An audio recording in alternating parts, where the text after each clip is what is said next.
Les observateurs internationaux ont commencé à arriver en Ouganda en vue des élections qui se tiendront le mois prochain. L'Union européenne a envoyé une trentaine d'observateurs. Pour le moment, leur arrivée coïncide avec une hausse des inquiétudes concernant des risques de violence lors de ce scrutin. L'élection présidentielle n'aura lieu que dans 5 semaines, mais un premier groupe d'observateurs de l'Union européenne est déjà présent en Ouganda.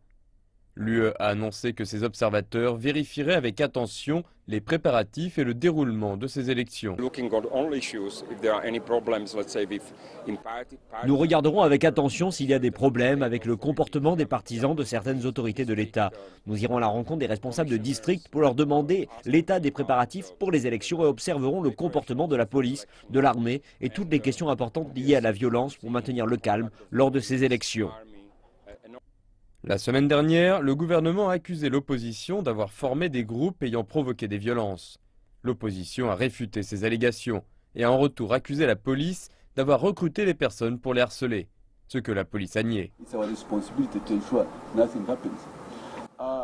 C'est notre responsabilité de nous assurer qu'il n'y ait pas de trouble. La police a un plan pour soutenir la commission électorale. C'est ce que nous faisons depuis que tout le processus a débuté et nous protégeons tous les candidats.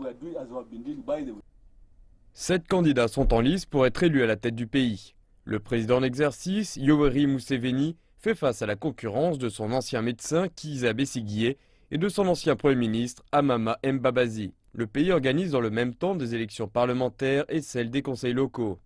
L'Union européenne a annoncé qu'elle dépenserait environ 3,5 millions de dollars pour surveiller ces élections. 80 observateurs supplémentaires de l'UE arriveront en Ouganda peu de temps avant la tenue du scrutin afin de renforcer l'équipe déjà présente sur place. Leurs observations seront rendues publiques à l'issue des élections.